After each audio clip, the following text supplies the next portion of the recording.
Amados irmãos, saúdo-vos com a bendita paz do Senhor. Neste testemunho, você vai ouvir revelações de uma das jovens que trabalhou para Satanás durante muitos anos e que estava a ser preparada para promover o anticristo em Angola. Você vai ter a oportunidade de ouvir e sentir o que é feito nas sociedades secretas. O propósito deste testemunho é para mostrar como é que Satanás e seus demônios estão enganando, seduzindo e arrastando muitas almas para o inferno. Saiba que Satanás fará tudo para impedir de você ouvir esse testemunho. Poderá te atacar com sono, confusões, interrupções e outras distrações. Então, prepare-se, porque na medida em que ela vai testemunhando, o Espírito Santo vai ministrar ao teu coração e tua vida vai mudar para sempre. Se você nunca ouviu falar do tipo de terrorismo espiritual que é praticado em Angola, então antes de ouvir este testemunho, coloque em pausa o teu aparelho. Primeiro deves orar. Missionária Jandira, tem a palavra. Eu sou Jandira Casimiro, tenho 21 anos, sou natural da província de Luanda. Vamos abrir as nossas Bíblias no livro de Mateus, capítulo 10, versículo 26. Vamos ler até o versículo 27. Diz assim a palavra do Senhor. Não tenha medo de ninguém. Não há nada encoberto que não venha a se descobrir, nem há nada escondido que não venha a se saber. O que eu vos digo em segredo, digam à luz do dia, e aquilo que vos é dito ao ouvido, pregam-no em cima do telhado. Vamos ler também em João 8, capítulo 32. Diz assim a palavra do Senhor. Conhecereis a verdade, e a verdade vos libertará. Vamos saltar para o capítulo 9, versos 1. Que diz: Um dia Jesus no seu caminho, um homem cego de nascença. Os discípulos perguntaram a Jesus: Quem foi que pecou para que este homem ter nascido cego? Ele ou os pais? Jesus respondeu: O facto dele ter nascido cego não tem nada a ver com o pecado dele ou dos pais, mas é para que o poder de Deus se possa manifestar nele. Palavra do Senhor. Missionária Jandira, quando e como é que você entrou no satanismo? Eu entrei no satanismo de maneira inconsciente. Eu fui consagrada no ventre da minha mãe, primeiro através da rejeição. Ela tinha apenas 14 anos quando engravidou. Então ela começou a rejeitar a gravidez. E quando acontece a rejeição, então Satanás se sente no dever de adotar essa criança. Quando eu nasci, eu já nasci com a rejeição dos meus pais. Durante o tempo eu fui vivendo isso. Quando eu tinha 3 anos, foi quando Satanás foi tomar posse do meu corpo. Porque quando eu nasci, eu já era consagrada a ele. Ele já tinha me adotado. Então, com 3 anos, ele já foi trabalhando o meu caráter. Como não ter sentimentos por nenhum ser humano, não gostar das pessoas, ser teimosa, persistente e outras coisas. Fui crescendo com ele. Como eu fui consagrada inconscientemente, e uma coisa que acontece muito com nós africanos, nós já temos, ou já somos iniciados desde pequenos, de uma ou de outra maneira, como as crianças quando nascem fazem o fico, o pitaponde, as festas tradicionais que se fazem às crianças. Isso é uma iniciação para o mundo das trevas. Então eu já tinha essa particularidade, mas o diabo me usava mais no subconsciente.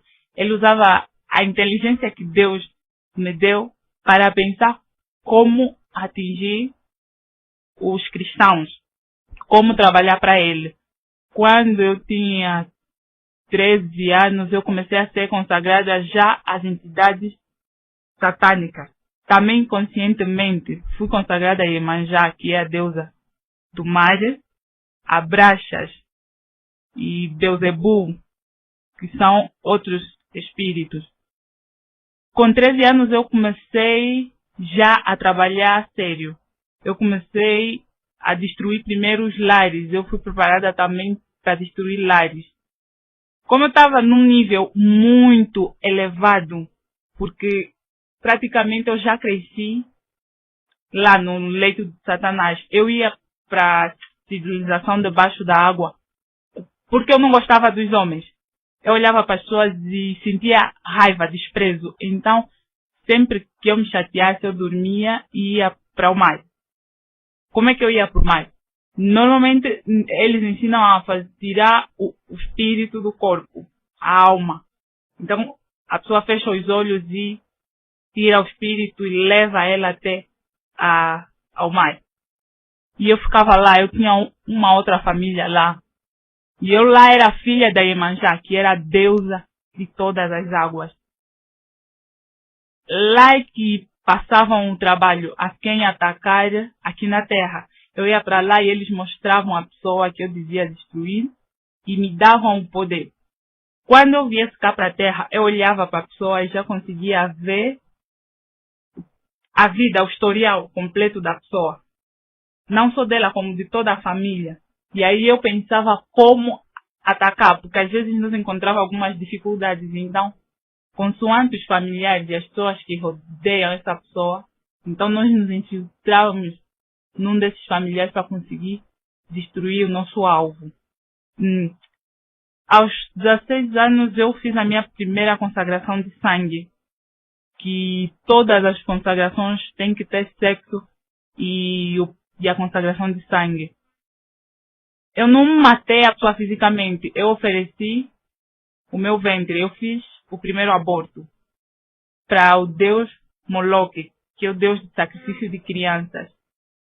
Eu fiz o primeiro e aí eu subi um pouquinho mais. Aí eu já eu falava com as entidades demoníacas, eu ameaçava as pessoas e era super poderosa. Eu não precisava, como os bruxos, matar a pessoa no físico. O meu trabalho não era matar o físico, era amarrar as almas e destruir igrejas. Não qualquer igreja, tinha que ser uma igreja que no mundo espiritual representasse perigo. Porque há igrejas que realmente não representam perigo. Então, nessas igrejas eu não precisava ir. Eu era só chamada quando a igreja apresentasse perigo ou nessas igrejas tivessem remanescentes de Deus. Então, eu tinha que ir para essa igreja para frustrar os planos daqueles jovens, que era de seguir Cristo. Durante muito tempo, eu fiz isso. Aos 16 eu fiz o primeiro, aos 17 eu fiz outro aborto. Porque eu estava a ser preparada para promover o anticristo. Eu era discretíssima. As pessoas que vivem comigo não percebiam nada porque eu era discreta. As pessoas que são preparadas para o anticristo têm o poder de hipnotismo, têm o poder de teletransportação. Eu, de repente, queria estar num sítio e eu conseguia sair do sítio onde eu estou até o sítio onde eu queria estar. Eu gostava, quando quisesse algo, eu não precisava correr atrás. Eu precisava apenas dizer, eu quero isso. E aí um espírito conseguia aquilo para mim. Eu sou de Luanda. Quando eu venho para o Lubango, eu vinha com o objetivo de fazer a última consagração, porque o Lubango é uma cidade com muitas montanhas e muitas nascentes. Eu precisava fazer uma consagração na montanha. Então eu vim para aqui. Só que o Lubango é a cidade espiritual. É a cidade em que todos os bruxos satanistas reúnem da Angola. Então eu tinha que estar aqui porque é aqui também onde tinha a semente do avivamento, aonde se levantavam mais jovens para adorar a Deus. Então eu tinha que estar aqui para conseguir destruir. Então, meus pais vieram transferidos para aqui, eu também vim. Eu fazia o meu trabalho assim discretamente, eu não precisava sair, ir para as igrejas. Nós temos algo que eles dizem, radar espiritual. Os radares, os espelhos espirituais. Então, eu tatuei, eu fiz duas tatuagens e se vinham de radar. Ou um portal. Um portal é como se fosse uma porta de entrada. A minha presença num sítio era a entrada de vários demônios. Era só eu estar lá.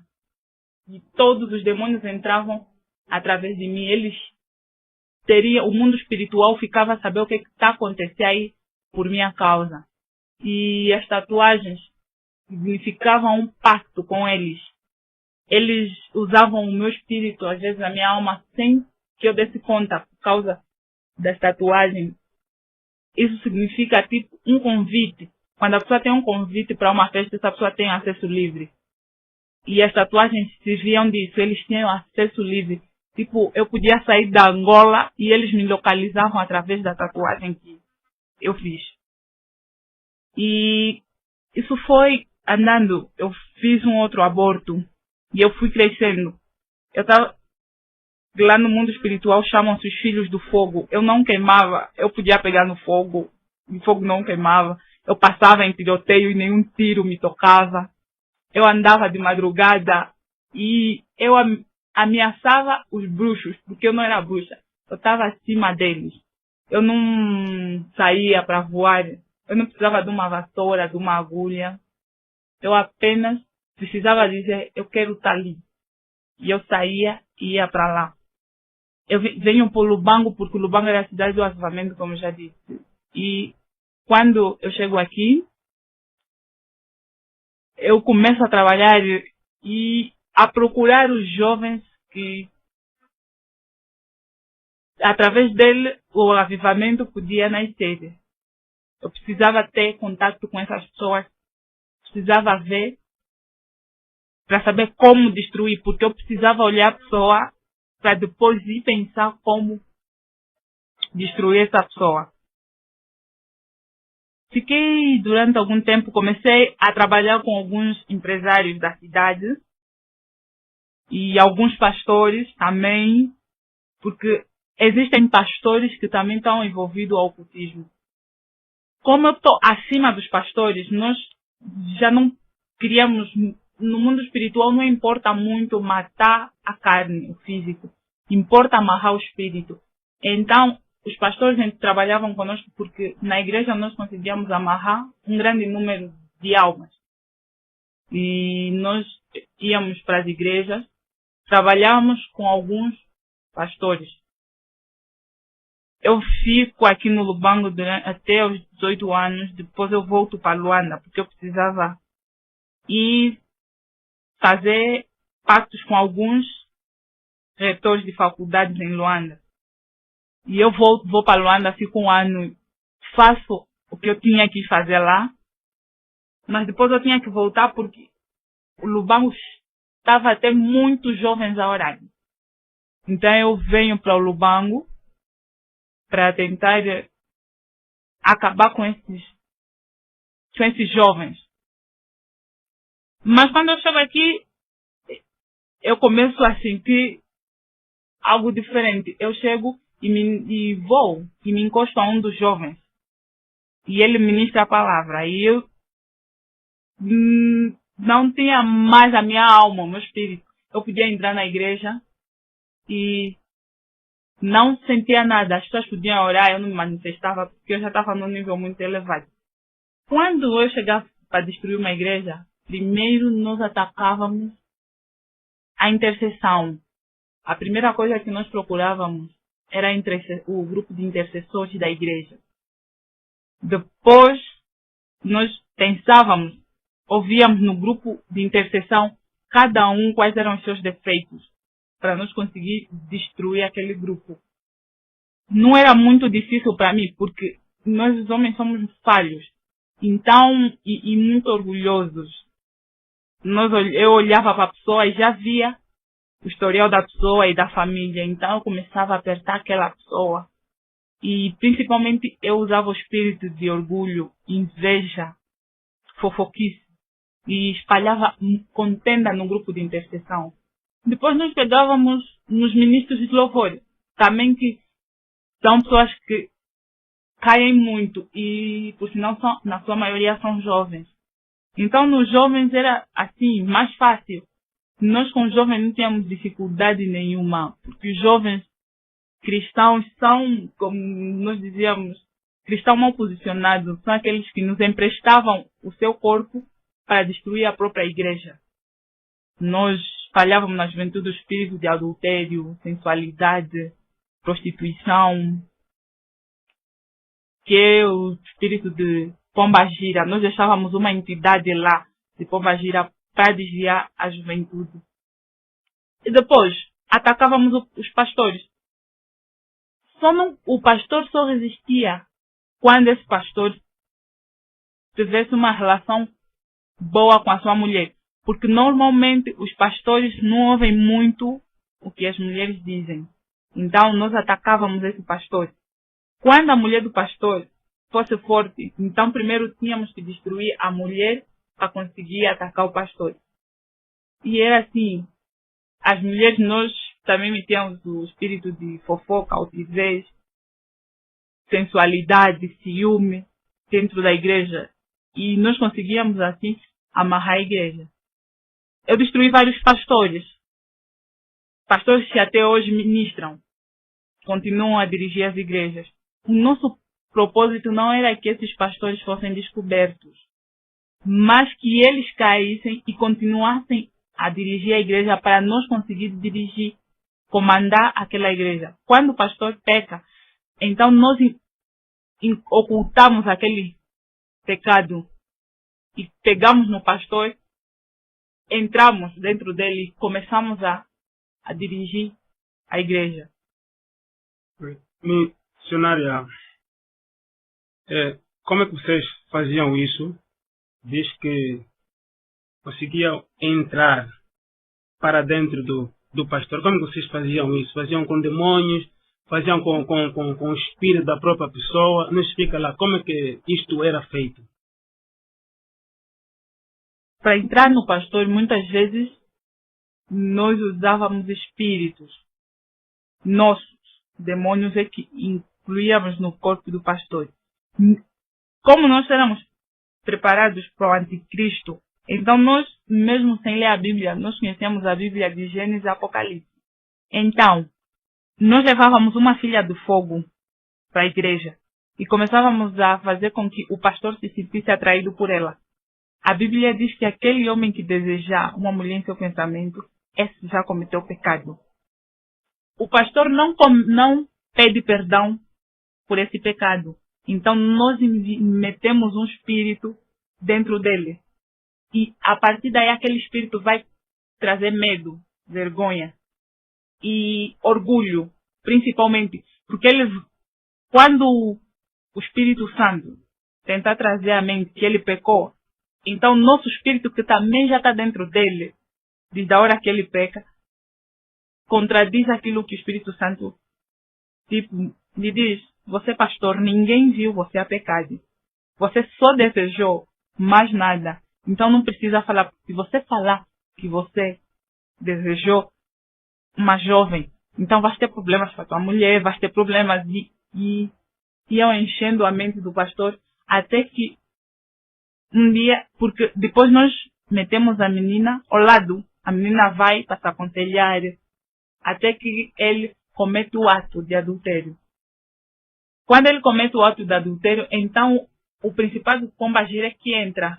E a partir daí o pastor já não tem... Esta menina, vocês preparavam para adulterar com o pastor, era preparada já por vocês? Ela já era preparada também por nós mesmos. Quer dizer, uma pessoa já preparada. Fazia parte do vosso grupo?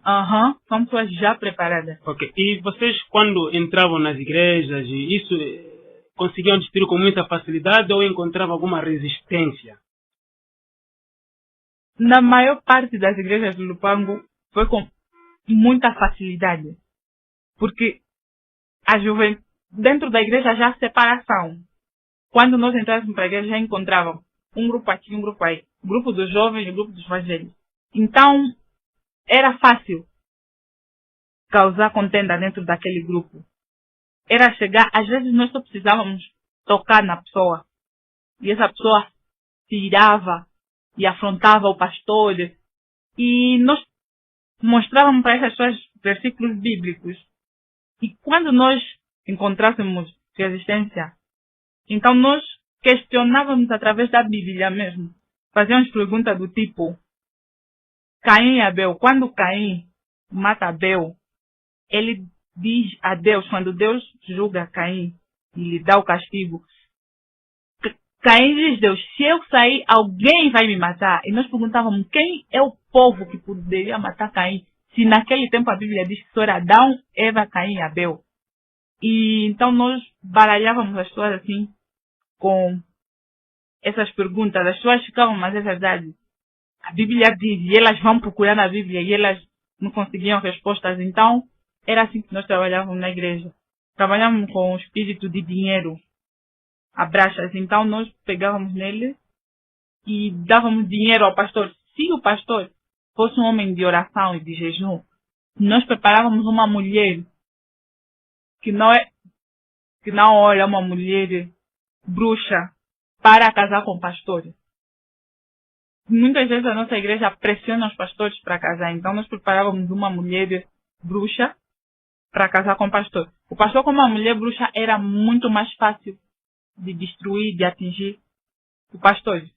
Mas, assim, para vocês atingirem primeiro o pastor, primeiro tinham que atacar a intercessão, porque é a intercessão que ora para a igreja, é a intercessão que ora para o crescimento da igreja, é a intercessão que ora para vários assuntos da igreja.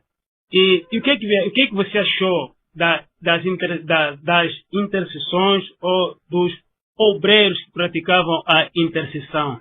E será que a oração dele era eficaz?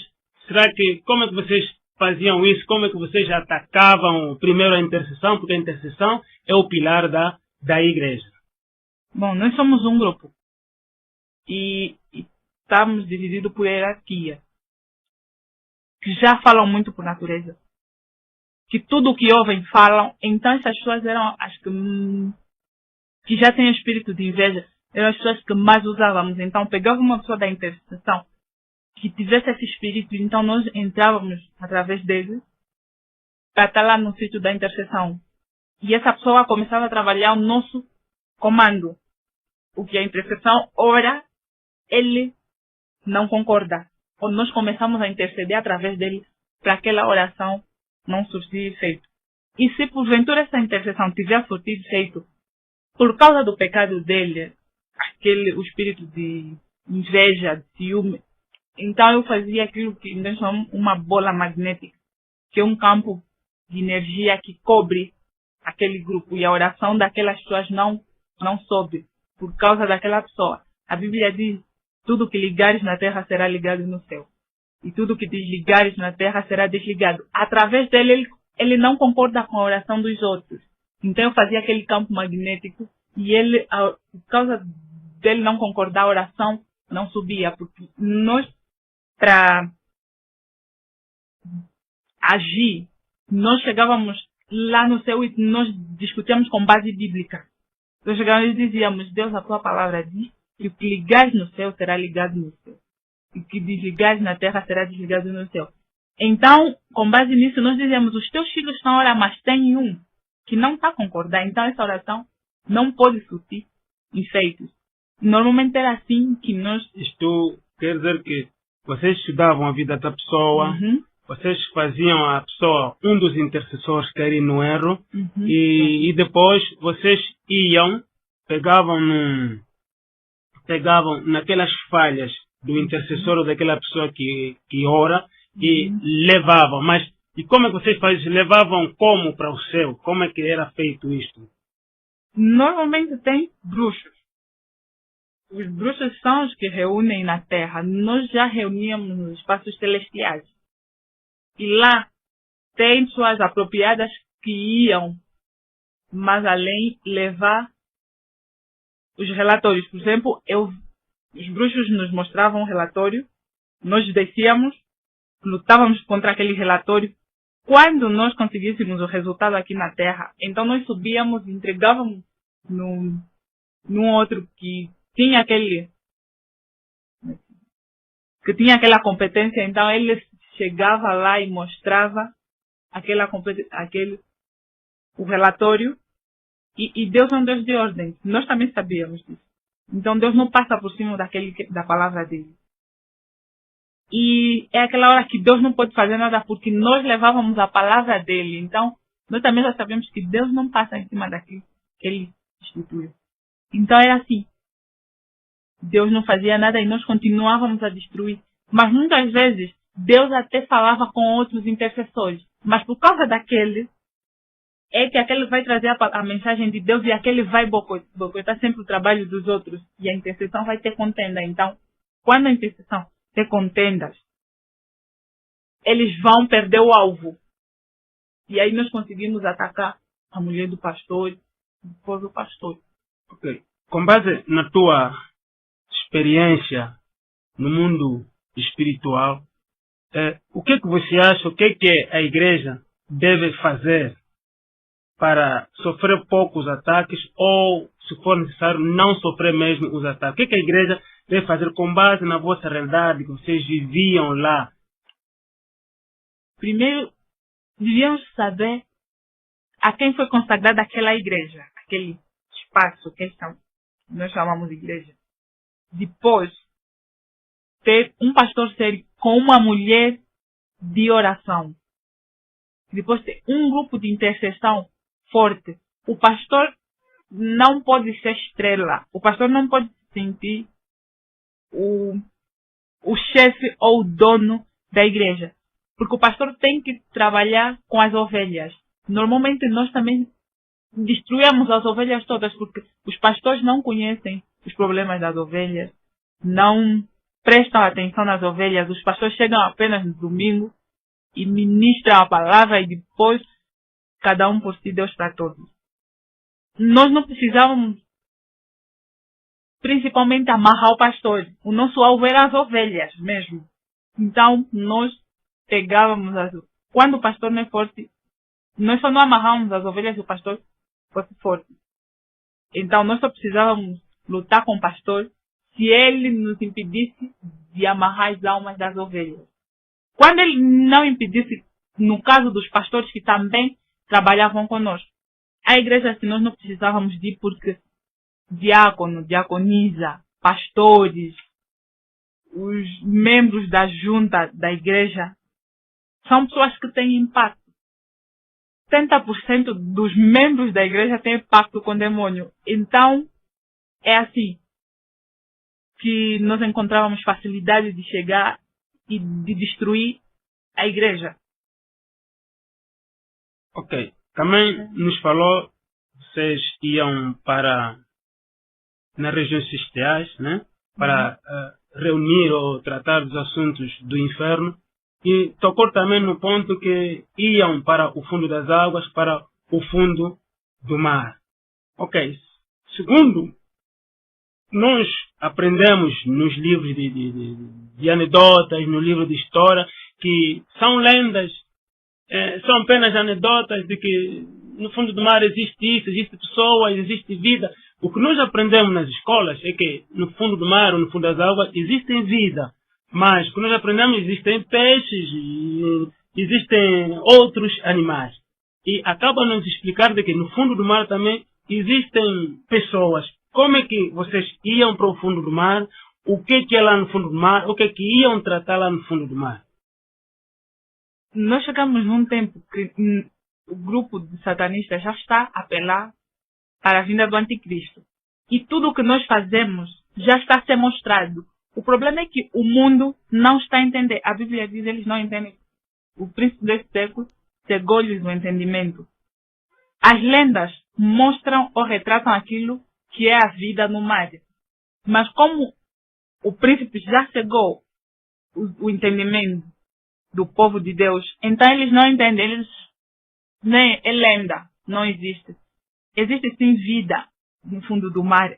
Há cidades, há prédios, há chefes, presidentes, filhos de presidentes, ministros, há tudo isso. A ida no mar, para os principiados ou os que estão a entrar agora, eles vão com o corpo todo. Mas para os que já estão num grau mais elevado, por exemplo, eu estava aqui e podia ir para o mar do Namíbia. Eu estou a falar contigo, mas o meu espírito, a minha alma está lá no mar do Namíbia. Era só você fechar os olhos ou sentar e mentalizar. E você saía, ia para lá.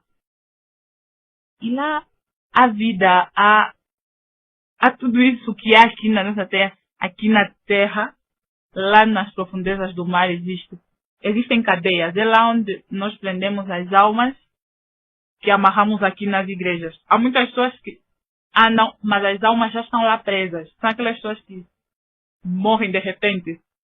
São pessoas que já não têm mais a alma. Mas essas pessoas que estão lá no fundo do mar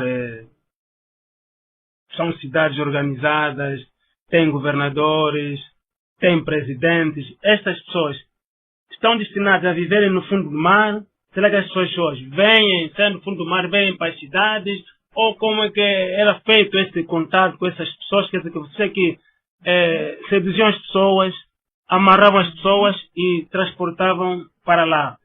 Ficaram no mar. Ficam presas ou essas pessoas passeiam lá ou são metidas em comarca que existe lá? Como é que era feito isto aí? As pessoas que eram levadas para lá, por exemplo, eu e a minha família, nós éramos livres, nós andávamos lá. Agora, se nós amarrássemos e levávamos para lá, essas pessoas eram presas. Só saíam quando elas aqui na terra fizessem um pacto também. Quando elas passassem a ser consagradas, ou bruxas, ou iniciadas, então elas já lá eram também soltas. Só que essas pessoas, quando elas têm essa visão, elas têm visão de sonho. Elas sonhei que fui para o mar. Essa pessoa já está a ser usada. Ela já fez alguma coisa, uma relação sexual com alguém que tem pacto. Quando você faz isso, acabou. A tua alma também já trabalha lá.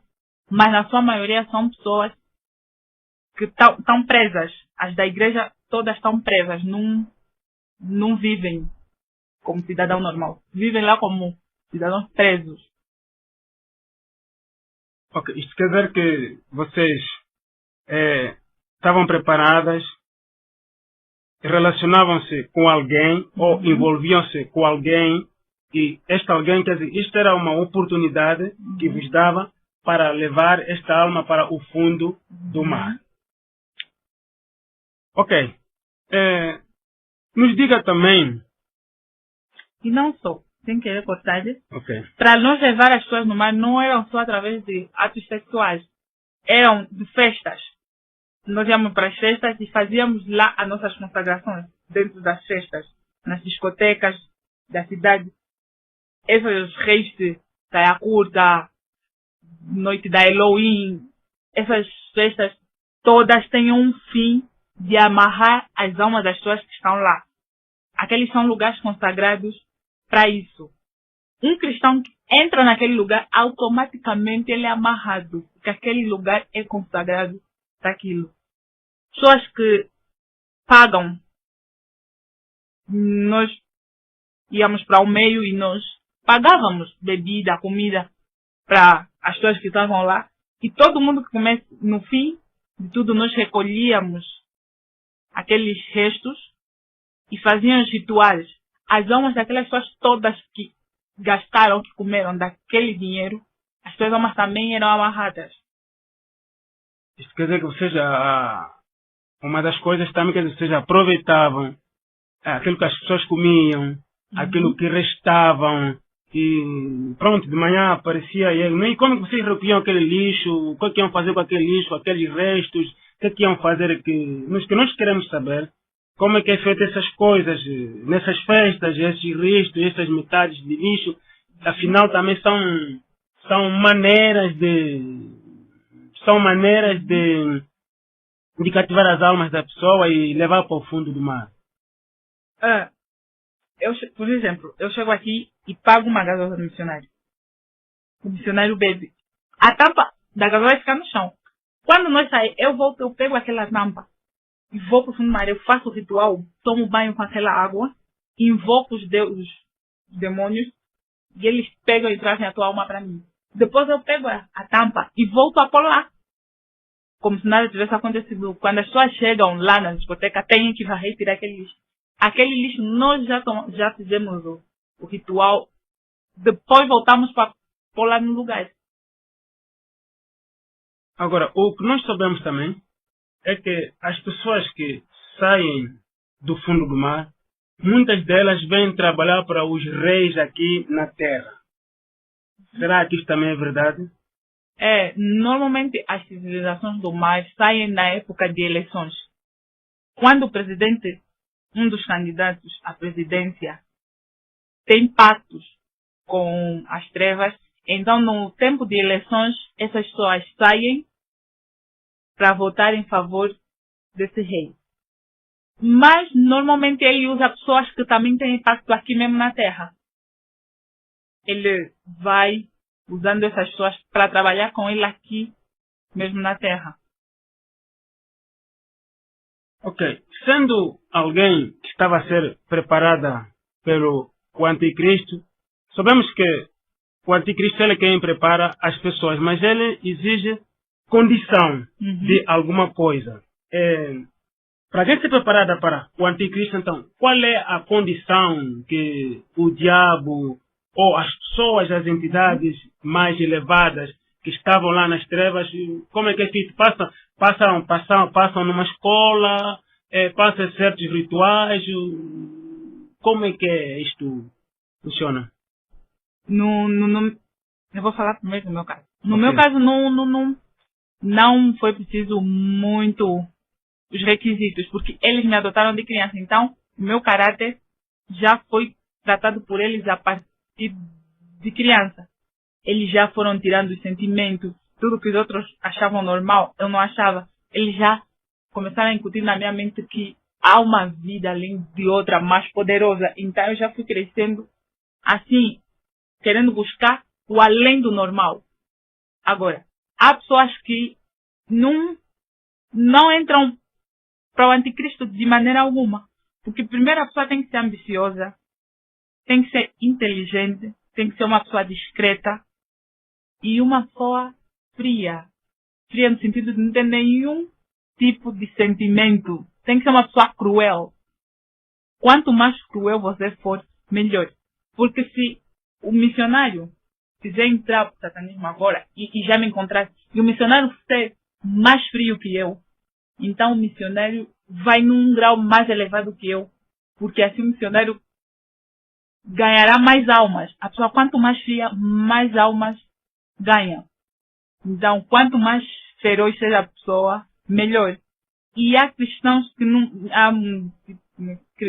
tanto cristãos como pessoas não cristãs que não dão porque não têm esse caráter.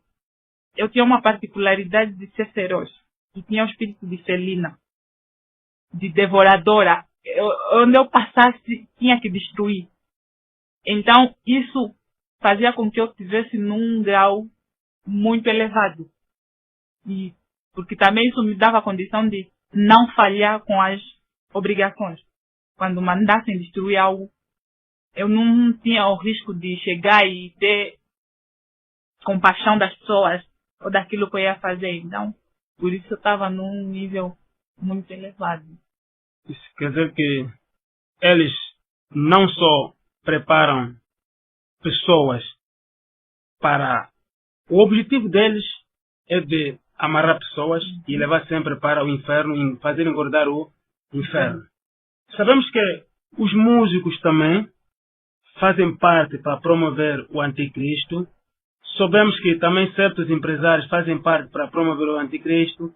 Certos jornalistas fazem parte também para promover o anticristo. Certas pessoas também fazem parte para promover o anticristo. Agora, será que essas pessoas que desta camada social, será que eles também são obrigados no fundo, amarrar pessoas ou como é que isto, ou há lá um outro evangelho para seduzir, e como é que isto lá funciona? Normalmente, quando a pessoa vai conscientemente, porque são usados inconscientemente, são aqueles que já são criados de pequeno. Os cantores, músicos, os jornalistas, esses são iniciados quando já estão na carreira. Tipo o que acontece agora, Os Iluminados. Esse filme saiu e despertou o mundo. Mas muitos, em vez de olharem para o lado positivo, isso despertou também a ganância de muitos. Quando essas pessoas procuram ter aquilo que os outros têm, por exemplo, eu sou uma jornalista e já estou bem conceitualizada. E tenho o pacto. Quando eu comecei a notar, porque tínhamos essa capacidade de olhar para a pessoa e ver o que ela quer. Então, eu chegava e te oferecia. Se fazeres isso, tu vais ter isso. E no princípio todo mundo pede uma coisinha fácil. É só tomar um banho, eu vou te dar esse perfume. No princípio eles nunca abrem um jogo. Tomas um banho, às vezes de rosa, de milho, dendém, esses banhos tradicionais. Tomas um banho, usas esse perfume e você vai começar a desenvolver. Aquele ritual que essa pessoa vai fazer vai ser a aliança, o pacto consciente, porque ela sabe que ela está a tomar um banho que é para ela subir de estágio, de lugar no trabalho. Essa pessoa, depois de um tempo, ela já vai começar a fazer as saídas do corpo. Muitas não reclamam, porque a vontade é sempre subir mais e ser mais conhecida e mais e mais e mais. Então essas pessoas acabam por ter lá muita ganância, porque também há disputa. E eu depois te abro o jogo, eu estou assim porque eu fiz isso, eu tomei banho, eu vou para o mar, eu amarro almas, ou eu mato pessoas assim no físico, na terra, eu como a carne humana, não sei o quê. Só que quando você já está lá, você não tem muitas chances de voltar. Então essas pessoas trabalham conscientemente. As que serem mais ousadas, aí elas recebem uma entidade maior. Por exemplo, temos cantoras que elas já são preparadas mesmo. Aqui em Angola, vamos falar coisas, mas aqui em Angola, cantoras que são preparadas para promover a sexualidade, o espírito de prostituição, homossexualismo, lesbianismo. Elas já estão preparadas para isso, mas porque elas fizeram. Se uma entidade se preparar, então você vai ser mais famosa. Então a entidade lhe prepara para ela conseguir amarrar mais número de pessoas. Depois daquele show, eles recolhem aquilo, os restos, e fazem os rituais.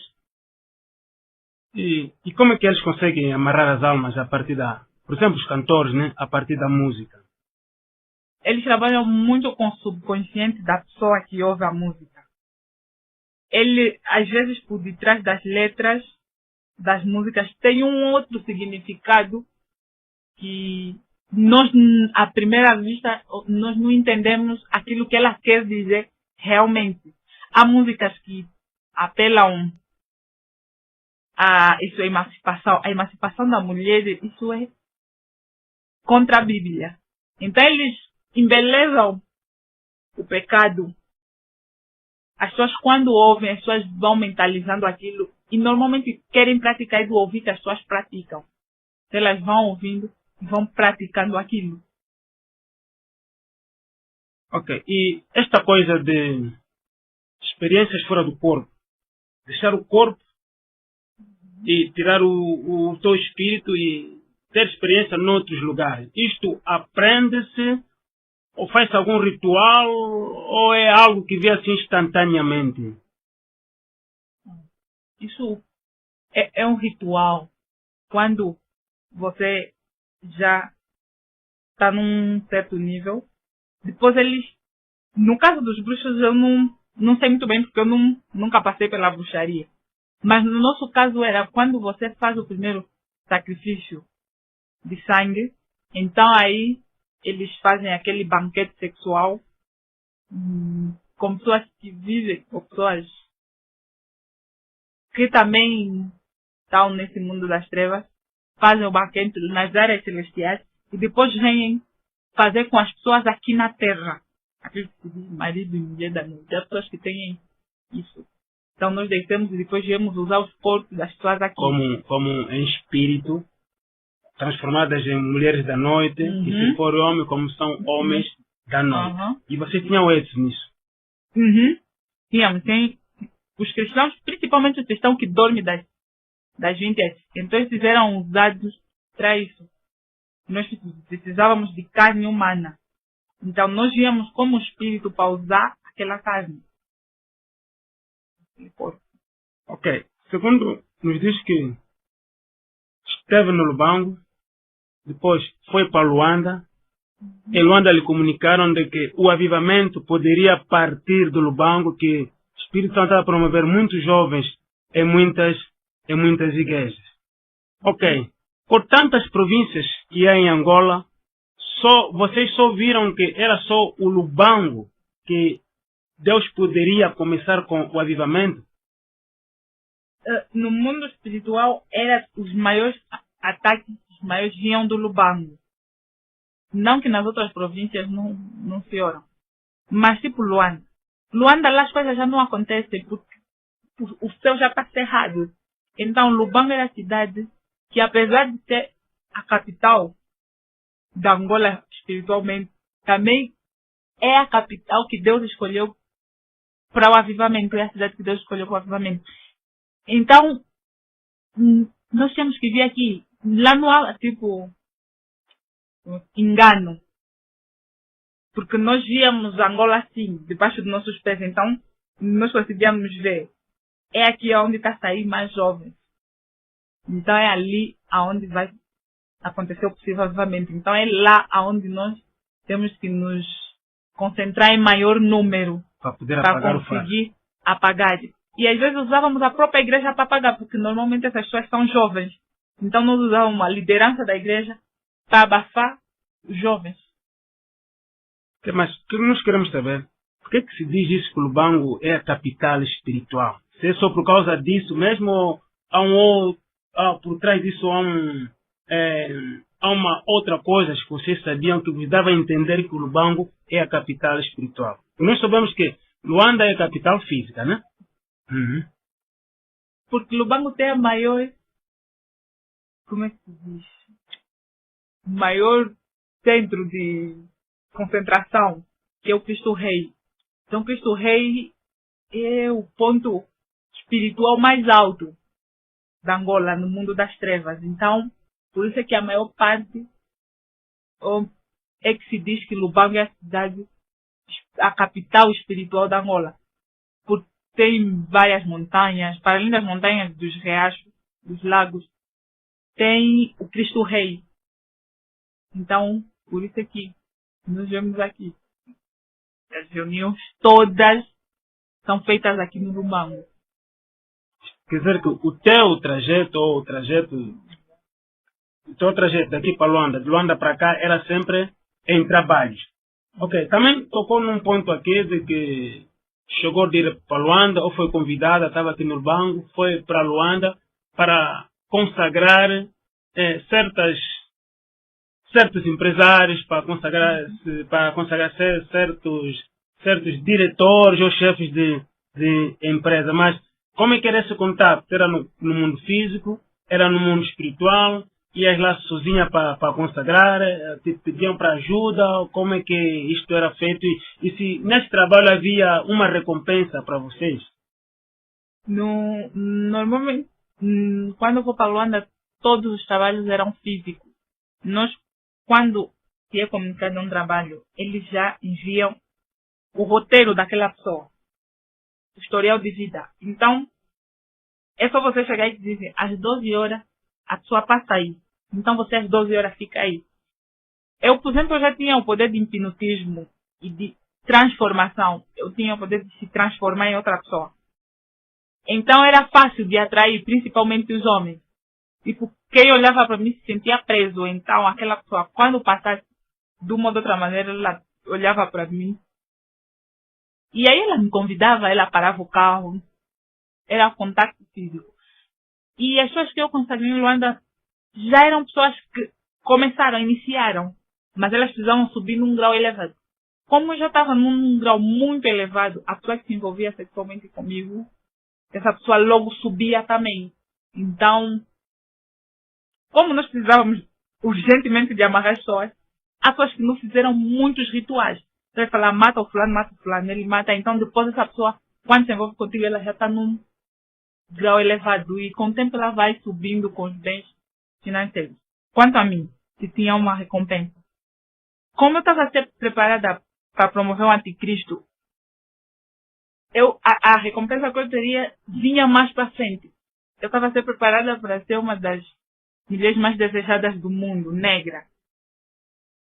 Então, eu tinha que fazer alguns trabalhos primeiro em Angola, para depois conseguir sair da África, porque a última consagração teria que ser no Brasil. Então, eu tinha que terminar aqui e depois ir para o Brasil para fazer a última consagração, para depois eu começar a receber as recompensas. Eu estava a ser preparada para destruir grandes homens de Deus. Então, por que no Brasil e não outro país?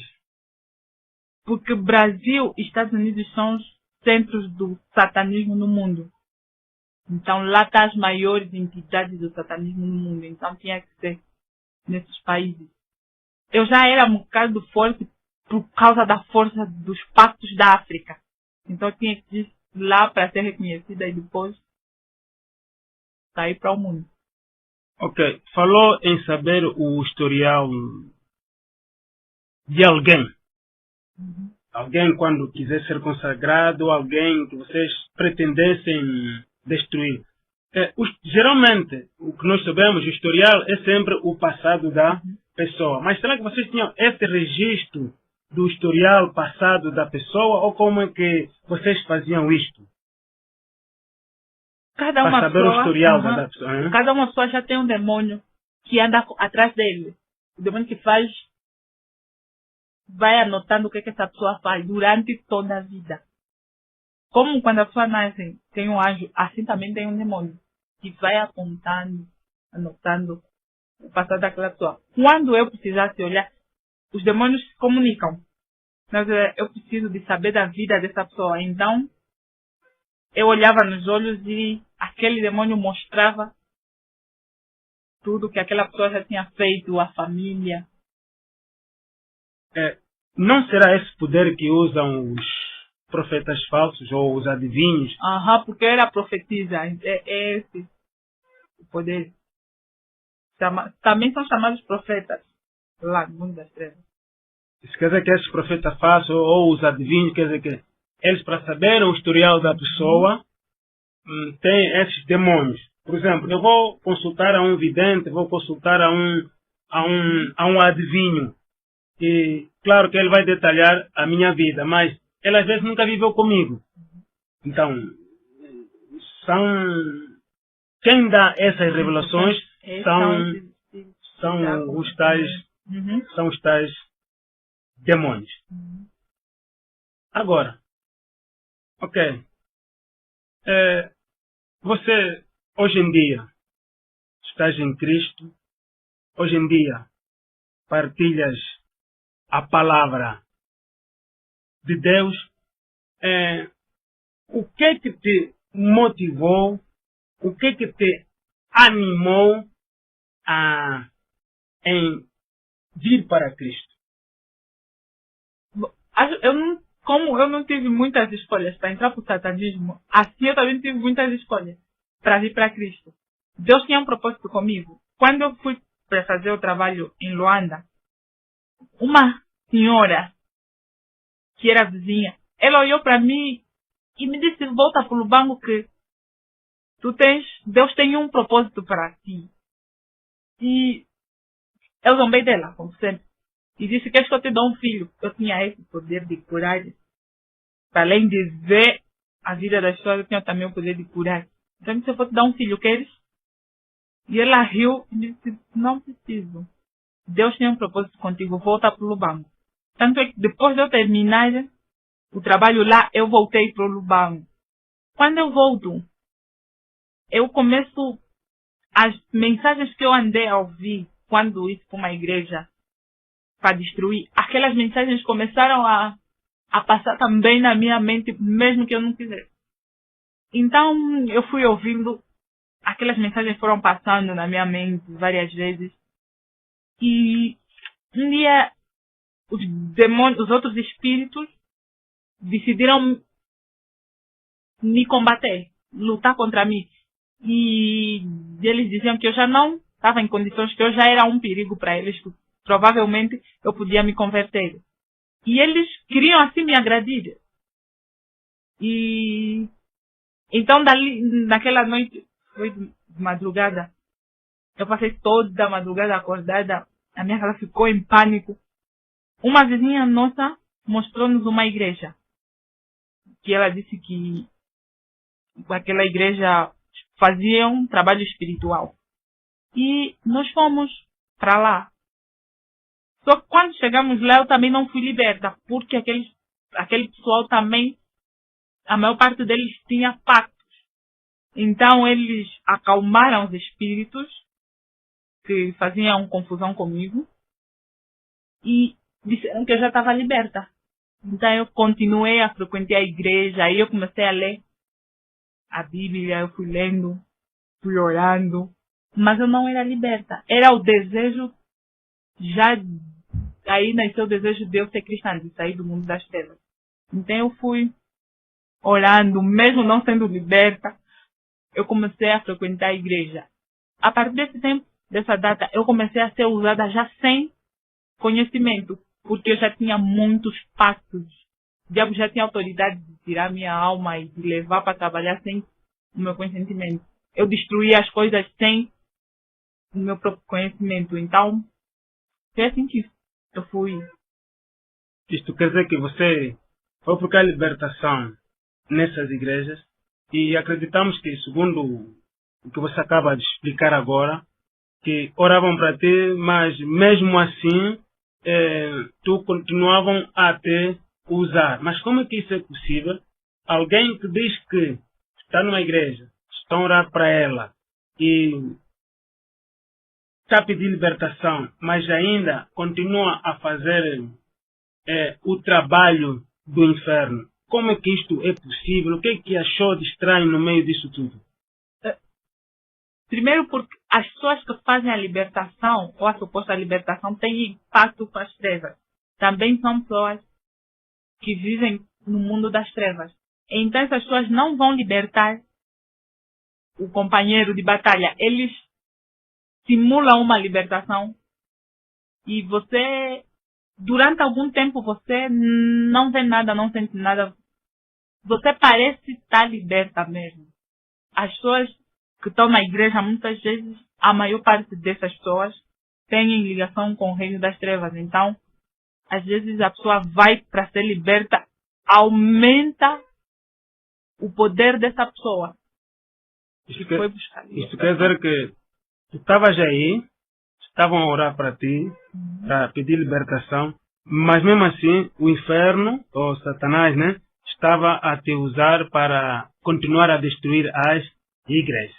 Acredito que muitas dessas pessoas que te ajudaram, a suposta libertação, essas pessoas, como é que elas se sentiam perante ti? Como é que será que sofreram retaliações ou como é que essas foi? pessoas não sofreram retaliação. As que não tinham ligação com as trevas, era fácil. Eu chegava lá para fazer a libertação, então eu começava a falar a vida deles. E eles ficavam com medo, então eles começavam a desistir. E os que ficavam eram as pessoas que também tinham ligação com as trevas. Então, aquilo era uma simulação, não havia libertação. Porque os que não eram das trevas, eles oravam para a libertação. Mas os que estavam lá, que eram das trevas, eles eram contra aquela oração. Então aquilo era um grita, sai demônio, e não saía nada. Isso quer dizer que mesmo as próprias pessoas, né, que estavam na tua suposta libertação, quer dizer que também tinham pacto ou não sabiam mesmo do que é libertação? Muitas não sabiam o que é libertação. Muitas é como se tivesse atacar o inimigo que não conhecessem. E tinha um historial também com muito pecado. Digamos, homens que fazem uso do álcool, eram pessoas avarentas, orgulhosas, e eram pessoas cheias de si. Então, essas pessoas não podiam orar porque o diabo se apegava disso. Como é que essa pessoa, que tem tudo isso de mim, quer fazer a libertação? Então, isso não acontecia. Ok. Falamos também em tatuagens.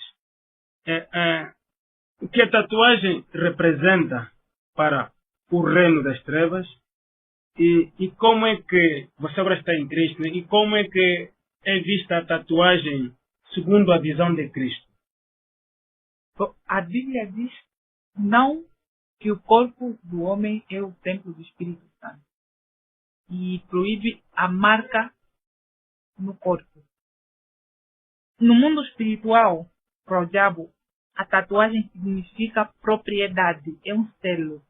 Aquilo que eles dizem, o número da besta. O número da besta não vai ser claramente 666 na testa ou no braço direito. Vai ser uma tatuagem que você vai colocar no braço. Aquilo serve, a tatuagem serve como um portal. Basta, as pessoas que fazem a tatuagem, inconscientemente ela vai lá, gostei do desenho, vou pôr esse desenho no meu braço. Quando você põe, você diz ao diabo que você lhe pertence. Porque o diabo também sabe que Deus proíbe marcas no corpo. Então, todo aquele que tem uma marca, uma tatuagem, o diabo lhes usa sem eles saberem. Tipo, tira a alma, aquelas pessoas que dormem e quando acordam estão super cansadas. É isso, ela tem a tatuagem. No mundo espiritual, ele não procura o João. Ele vai ver todo mundo que tem tatuagem sai. Quando na hora de pedir os corpos ou na hora do trabalho, eles fazem um ritual e depois invocam todos os que têm tatuagem. E a alma de todos que têm tatuagem sai. E vai e depois devolvem essa alma. E as pessoas andam. Há muita gente que precisa quebrar os vínculos. Para essas pessoas são vínculos. Tem que quebrar. A tatuagem funciona assim no mundo. Okay. Do que nós temos visto, muitos jovens e eu também tenho visto, conheço muito bem isso, você vê pessoas que têm tatuagem borboleta, tem tatuagem um escorpião, tem tatuagem um dragão, tem tatuagem duas argolas, tem tatuagem, enfim, quer dizer que cada tatuagem que nós às vezes temos visto como marca no corpo dos jovens, quer dizer, tem um desenho sempre quase diferente. O que é que isso tem a ver? Qual é o impacto que cria? A tatuagem tem o mesmo significado e tem o mesmo impacto. Só que, como os gostos das pessoas são diferentes, então por isso criou-se essa diversidade. Há quem tatua só o nome. Talvez numa borboleta, um escorpião não lhe encante. Então é mesmo o nome que ela vai fazer. Que vai fazer com que lhe levem. É o escorpião que vai fazer com que o diabo, quando quiser, pegue a tua alma e leva. Isso não tem muita diferença. Agora, para nós que já éramos iniciados, então nós sabemos o que significa. É como se fosse uma adoração nossa para ele. Por exemplo, eu desenhei duas alianças cruzadas e uma chama, que era dizer a minha união com ele no inferno. E desenhei um anjo a dormir que era um insulto a Deus, que era o Espírito Santo abaixo da minha ligação com o diabo, que o Espírito Santo não tinha mais poder sobre a minha vida e que Deus na minha vida estava dormindo. Tipo, eu sabia o significado daquilo que eu estava a tatuar. Mas era tipo um presente que eu dava de mim para ele, para o diabo. Que não funciona assim para todos. Há pessoas que metem só por meter. Que conselho você dá aos jovens que usam tatuagem inocentemente, inconscientemente? Os jovens cristãos ou não cristãos que usam tatuagens sem saber, é bom que eles procurem homens de Deus para quebrar os vínculos que há. Que isso é um vínculo que eles medem com o diabo. Então, o azeite ou a unção quebra o jugo. Então procura um homem de Deus, unge a tatuagem e ele confesse esse pecado a Deus. Antes de ungir, confesse, depois a unção, para quebrar o vínculo que há entre ele e o diabo. Se possível, tirar. Ok, ultimamente você nos fala de que a tua libertação durou por volta mais ou menos 2 anos e qualquer coisa. Não achas isso que foi muito? A minha libertação demorou assim, porque primeiro as pessoas começaram a fazer a libertação, tinham pactos com as trevas. As pessoas que depois me receberam não tinham pactos com as trevas, mas não sabiam de libertação. Então, era cada dia que eu fosse lá, na hora que fazíamos o trabalho, eu ficava surpreendida, ele ficava surpreendido, e aquilo às vezes era rodar, fazer a mesma coisa toda hora. Por isso é que demorou. Mas como Deus tem um propósito para a minha vida, então ele indicou pessoas corretas que não precisou levar uma semana, 2 dias. Foi apenas aquele momento que nós nos encontramos e aconteceu a libertação total. Porque a pessoa para libertar, primeiro, pessoas como eu, precisa ter alguns requisitos também, que são, a pessoa para libertar um satanista tem que ter a unção da salvação, a unção do sacerdote e a unção real. E muitas das vezes também tem que ser chamado por Deus. Então, a pessoa quando não tem isso, é complicado de libertar alguém que está no satanismo. O satanismo é algo muito além daquilo que a nossa mente humana consegue pensar.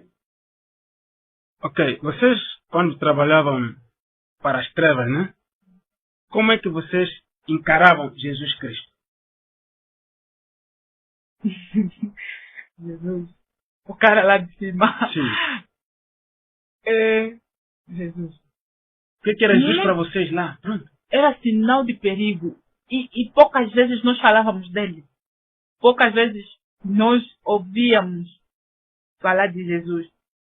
Quando nós tivéssemos que atacar alguém, como são alguém que fosse escolhido de Deus, nós não víamos a pessoa, nós víamos fogo. Então, quando você via fogo naquela pessoa, então você já sabia que o cara de cima é com essa pessoa. Então, nós desistíamos. Não tínhamos, assim, muito detalhe de Jesus, porque nós não tínhamos nenhum tipo de compaixão com as pessoas.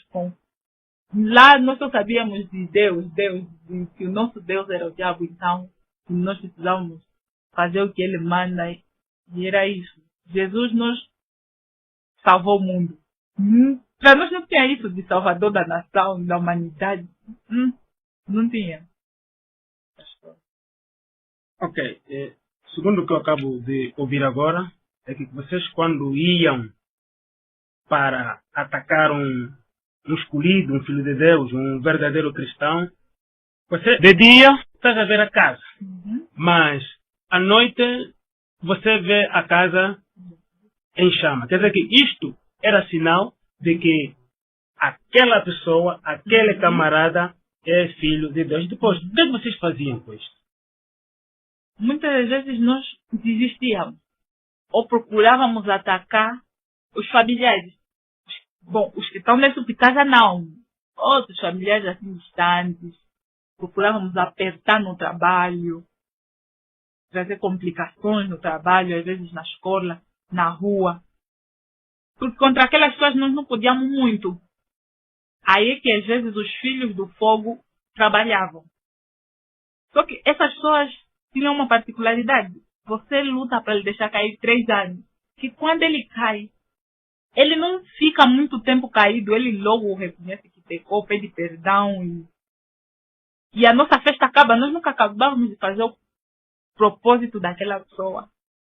Ou que nós temos com aquela pessoa. Muitas vezes aquela pessoa cai e quando ela cai, ela desaparece. Você não vê mais aquela pessoa. Deus tira aquela pessoa e guarda. Então você não tem como atacar. Porque as pessoas, por exemplo, dos pastores que eu destruí, muitos deles caíram.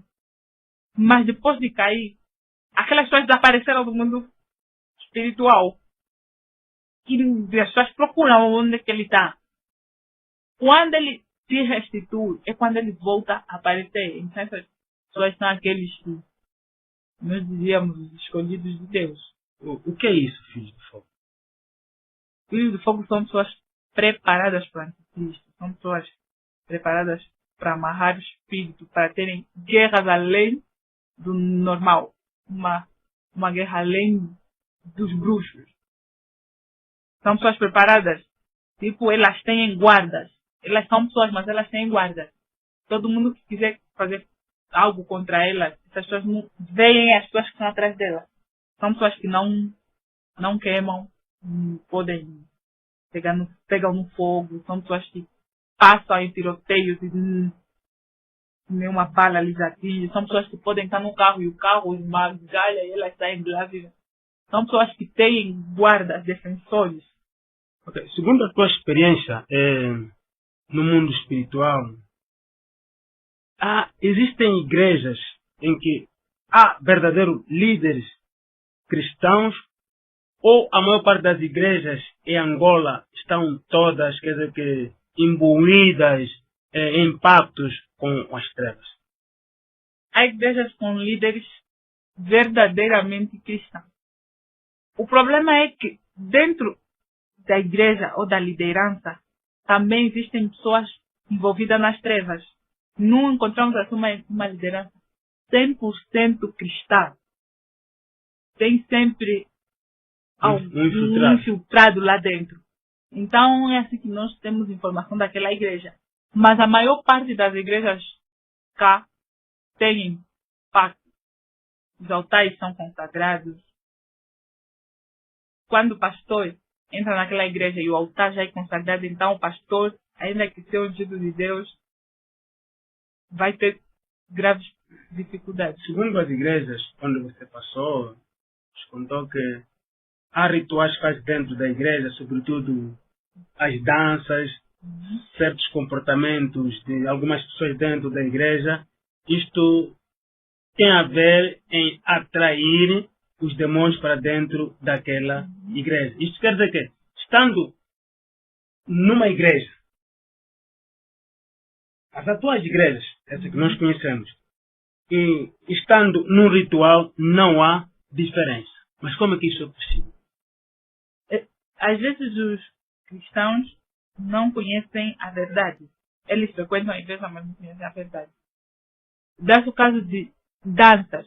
Há danças que são para rituais do reino das trevas, para invocar os espíritos. E os cristãos veem essas danças e levam dentro da igreja. Tem pessoas que realmente estão a clamar a presença do Espírito Santo. E essas pessoas vão clamando a presença do Espírito Santo. Só que não entram. O Espírito Santo não desce. Porque tem pessoas também lá que estão a fazer aqueles rituais inconscientemente ou conscientemente a invocarem a presença de outros espíritos naquele lugar. E também falar em línguas. Há igrejas que aquilo é uma história. Todo mundo começa a falar em língua e metade daqueles que falam em língua estão a invocar outros deuses ou estão a ir contra a oração daqueles. É assim que muitas vezes há rituais dentro das igrejas. E outros rituais mais profundos são aqueles tipo enterrar corpos dentro do altar. Antes de construir o altar, eles consagram, eles enterram corpos humanos, comidas, vinho, bebidas, animais dentro dos altares. São das rituais. Ok. A vossa experiência no mundo espiritual, vocês usavam guia. Nos explica lá, o que são guias? Guias. Pessoais? Existem guias espíritos e existem guias pessoais também. Como é que isso funcionava? Normalmente os guias são mesmo pessoas. Os bruxos dos bairros. Sempre estão divididos. Tem de bairros, de famílias, de municípios, de cidades. Então esses são os que fazem os guias. Eles escrevem quantas igrejas abriram, quem são a vida dos pastores, eles fazem isso. São bruxos, fazem, que normalmente nós chamávamos de guias. Porque quando eles convocam uma filha do fogo, ela vem e eles mostram já o guia. É esse. E ela lê. Há pessoas que não dá para ter guia. Porque são pessoas que oram muito, então nunca dá para chegar próxima dele. Essas pessoas, então, a filha do fogo, como tem um poder mais elevado, então essa pessoa, a filha do fogo consegue se juntar. Só que também não consegue fazer muita coisa. A probabilidade é daquela pessoa que se encostar a um desses se converter ou morre. Porque o diabo, ele quando vê que está em perigo de te perder, ele mata. E Deus também te mata porque você, se Deus vê que você vai tocar no ungido dele, ele também fere essa pessoa. Então, disseste que quando você profetizava, né? Você usavam sempre alguém, um espírito, invocavam um espírito. Será que esses espíritos não tinham nomes? Eu não sei para os outros. Eu não invocava mais espíritos. Eu invocava um espírito que chama Espírito Santo. Então é esse aí que é um líder máximo que eu invocava. Mas só no caso da pessoa orar. Quando aquela pessoa ora, aí é que eu tinha que invocar o Espírito Santo para vir me revelar. Eu já não via nos olhos. Aí o Espírito Santo é que falava comigo em sonhos, ou me fazia viver, voltar no tempo de viver a vida dele. Assim é que eu conseguia. Okay. Esse espírito que você invocava é que se chamava de Espírito Santo. E você agora está em Cristo. Que diferença faz com o Espírito Santo que você invocava anteriormente quando estavas lá e o Espírito Santo que você conhece agora? Não, porque o Espírito Santo de lá é um espírito que trabalha com um espírito de engano. Ele profetiza baseado no historial de vida daquela pessoa. Ele vai ver a família assim, então provavelmente ele vai a ser isso. Como ele está assim, ele vai assim. E nós fazíamos às vezes acontecer aquilo que nós profetizamos. Eu vou dizer, se você não se controlar, você vai adulterar. E quando eu falar isso, eu já preparei alguém que vai adulterar contigo. Que é uma filha do fogo, porque as pessoas têm o poder de hipnotismo. Então, aquilo acontece. Essa pessoa vai ver que ele está se sentindo, por exemplo, atraído por aquela menina. E aquela pessoa vai começar a pensar naquilo que eu lhe disse. Aquela já tinha me dito que era para eu ter cuidado. Provavelmente eu ia me envolver e eu estou a sentir isso. E a diferença do Espírito Santo de Deus, que é um espírito que ele só profetiza para a edificação da igreja ou para mostrar o que vai acontecer. E não tem nada a ver. O Espírito Santo de Deus é calmo, é manso, é aquele agressivo e sem sentimento nenhum. É o oposto do Espírito Santo de Deus. Vocês quando estavam a servir para Satanás, vocês trabalhavam com homens e também havia mulheres. Será que o papel, a missão deles é a mesma, os graus são os mesmos, o trabalho é o mesmo? Como é que isso lá funcionava? É diferente. As mulheres lá estão num nível mais elevado que dos homens. Porque normalmente as mulheres são mais determinadas. As mulheres, quando entram numa luta, é para ganhar. Vale tudo para ganhar. E os homens não. As mulheres têm mais facilidade de atrair homens para si. Já os homens não. E que as mulheres, como dizem, têm mais atributo, têm mais poder de sedução para o mundo. Então, tipo, uma mulher sozinha ela pode desviar milhares de homens. E ela consegue amarrar milhares de pessoas e aguenta prender pessoas nos graus mais elevados. Por exemplo, uma mulher consegue deixar cair um pastor muito mais fácil do que um homem. Então, por isso que as mulheres estão sempre num nível mais elevado do que os homens. Na hierarquia das trevas, as mulheres estão no poder, estão no comando. Que elas estão, como dizem, felidas. Elas devoram tudo. Ok, tens ideia de mais ou menos quantas almas amarrou e quantas almas ou quantos corpos foram destruídos? Bom, eu amarrei milhares de almas. Mas no mundo físico eu era muito destrutiva. Eu, se destruísse alguém no mundo físico, era terrível. A pessoa, o corpo tinha que ficar defeituoso. Então, eles não permitiam que eu atacasse no mundo físico, porque as pessoas iam começar a achar estranho, porque depois as pessoas iam começar a parecer que têm alguns órgãos. Então, isso ia chamar muita atenção. No mundo físico, eu concordei com algumas mortes. E as mortes que eu concordei foram mortes muito violentas. Então, eu não participei de muitas mortes físicas, mas espirituais. Eu já amarrei metade das igrejas do Lubango, eu amarrei espiritualmente. Não porque era muito poderosa, porque os cristãos também eram distraídos. Ok. Agora, missionária Jandira, lavada, remida, purificada pelo sangue de Jesus. Que visão de Cristo você tem agora para a tua vida? Para mim, Cristo é o Salvador e não há poder acima do dele. Porque nós, quando estávamos lá, nós sabíamos que Satanás era o todo-poderoso, que ele podia tudo. Mas, quando eu fui liberta, eu vi que tinha alguém que tinha um poder acima daquele que eu conhecia. Que tipo, o diabo me tirou dali, Deus ou Jesus me tirou dali, aonde nenhum homem conseguiu me tirar.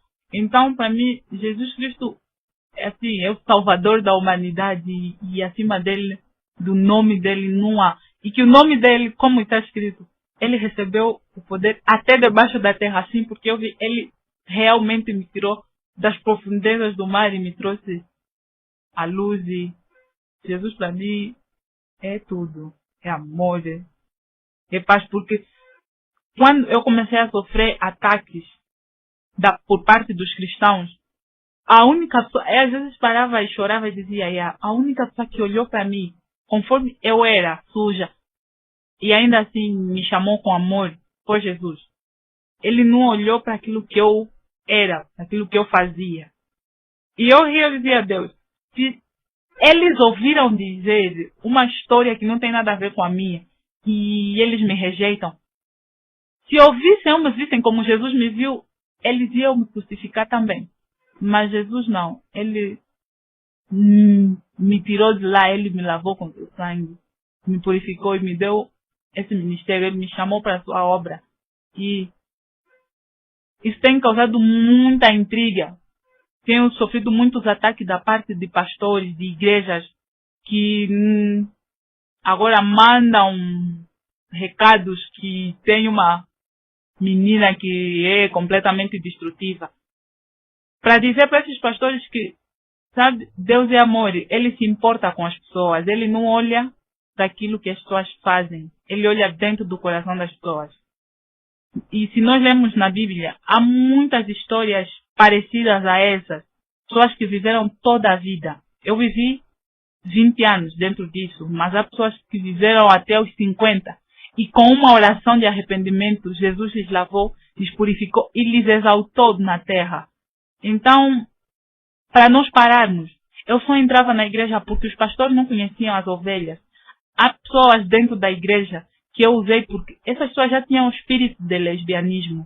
As pessoas já têm vanglória, as pessoas mentem, as pessoas roubam dentro da igreja. Os pastores não têm tempo para as suas ovelhas. Então, por causa dessa abertura, eu conseguia entrar nas igrejas. Eu queria assim que os pastores parassem e prestassem atenção naquilo que realmente é. Porque Jesus, quando disse a Pedro, ele disse, Pedro, toma conta das minhas ovelhas, apacenta as minhas ovelhas. Então, para lembrar os pastores que as ovelhas são de Cristo e as ovelhas estão perdidas. Porque hoje eu encontro pessoas que olham para mim na rua e dizem, olha, Elas me falam bruxa, olha o diabo. E olho para aquelas pessoas e digo, amor, eu estou salva. Eu sou salva. Para e olha para a tua salvação. Você é salva. E essas pessoas não sabem, não conseguem responder. Claro que elas não são salvas, porque os pastores ajudam aos seus membros, às suas ovelhas, a julgarem os outros. E a Bíblia diz que o único juiz é Deus. Então, eles já ensinam as ovelhas a estarem no lugar de Deus. Então, é bom que os pastores parem e pensem. Nós vamos gravar isso hoje para falar para aqueles que ouviram o recado e não tiveram a oportunidade de parar para pensar. Porque eu também sei que nesse lado há pessoas que têm medo de mim porque elas sabem que eu sei o que elas fazem no mundo das trevas. Essas pessoas sabem, eu não preciso nem dizer nome porque elas sabem quem são. Pastores que têm pacto com o diabo, diaconisas, meninas que estão a ser preparadas para serem filhas do fogo. Elas têm medo de mim, elas dizem às pessoas, eu tenho medo daquela menina.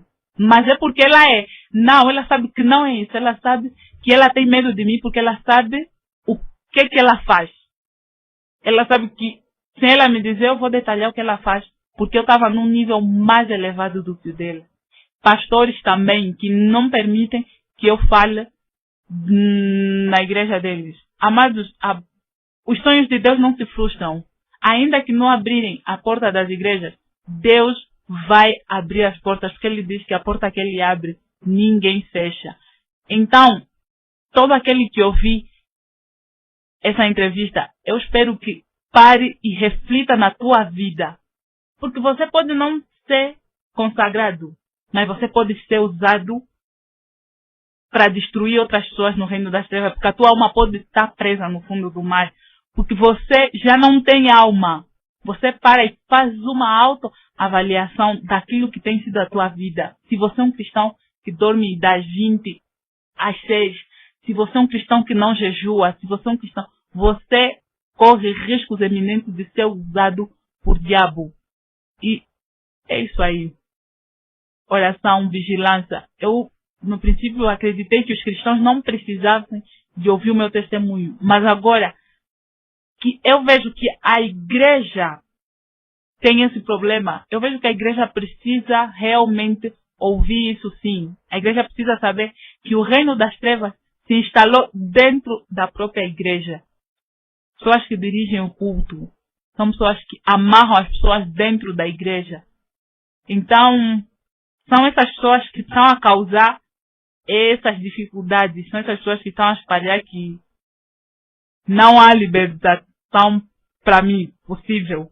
São essas pessoas que acham que Deus não é capaz de libertar um satanista. São essas pessoas que com a boca creem que Deus é todo poderoso, mas que com o coração negam. E muitas dessas pessoas já me emprestaram a sua boca, o seu corpo, para trabalhar para as trevas. Ok. O que nós sabemos, segundo a informação, quando o que nós sabemos é que existe uma mentira no reino das trevas, que quem entra, entrou. Já não há oportunidade para sair. Acreditamos, todos nós sabemos isso, eu como cristão sei que isto é mentira. Agora, que conselho dá você, como remate final, que conselho dá para estas pessoas que estão incutidas essa mentira na mente, e com conselho também dá as outras pessoas que você deixou e que hoje em dia são essas pessoas que te afrontam? Primeiro, para as pessoas que acham que não há saída, a Bíblia diz: de maneira alguma aquele que se chegar a mim será jogado fora. Então, Deus não vai jogar fora. Basta você confessar com a boca. Você precisa procurar, primeiro, orar para que Deus te mostre homens verdadeiramente de Deus para fazerem a tua libertação. É você confessar sem restrições. É falar tudo o que você fazia nas trevas, que Deus vai te libertar. Você precisa apenas confessar. E não ter medo, porque o diabo é o pai da mentira. Quando você confessar, Deus vai te perdoar. A Bíblia diz: assim como o Oriente está longe do Ocidente, assim eu afasto de ti as suas transgressões. Deus não olha para o passado. Quando você confessar, Deus vai apagar aquela página da tua vida. Você pode sair do satanismo, sim. Você pode sair, sim, da bruxaria. Não importa quantas pessoas você matou. Não importa quantas almas você amarrou. Você precisa apenas confessar de todo o seu coração e crer que Jesus é o Salvador, que você vai ser salva. E você vai ser um instrumento usado na mão de Deus contra o reino das trevas. Eu saí e eu estava num nível muito avançado. Deus mostrou o seu poder. Ele me arrancou das trevas e me trouxe para a luz. Então, você quando confessar, você vai sair, você vai viver livre para sempre. E quanto às pessoas que estavam comigo lá, que estão a me afrontar, não tenho muito para dizer. É só para lhes dizer que é melhor confessarem os seus pecados, porque senão vão morrer e vão para o inferno, porque o diabo não é amigo de ninguém. Você se continuar a usar o templo de Deus para fazer das suas, você vai morrer, vai para o inferno. A ira de Deus vai descer sobre a tua vida. Não vai demorar muito tempo. Esse é o conselho. Melhor é confessar e pedir a Jesus. Ok. Contra factos não há argumento. Nós aconselhamos a todas as pessoas que andaram envolvidas no ocultismo que sigam um exemplo da nossa irmã. Ela hoje, Deus lhe resgatou das trevas. O seu nome hoje está escrito no livro da vida. Caro irmão, caso queira alguns conselhos, o nosso terminal está à disposição. É o 929 47 31 e 17. Que Deus possa abençoar grande e imensamente esta Angola. Em nome de Jesus. Amém.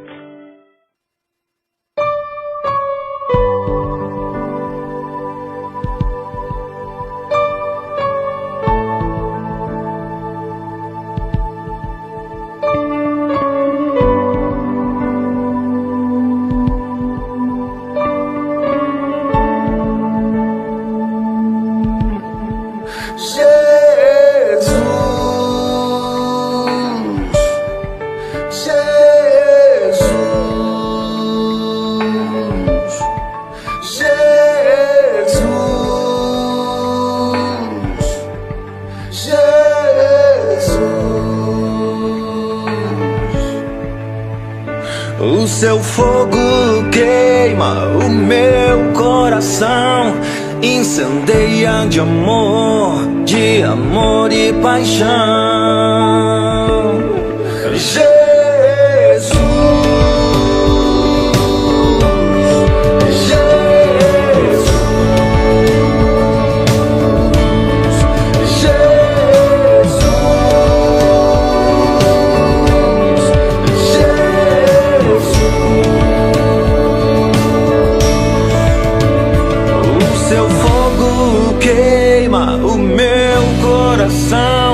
incendeia de amor e paixão. Vem, Espírito Santo, vem com seu fogo, fazendo queimar meu coração. O Jesus, vem me encher.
se eu for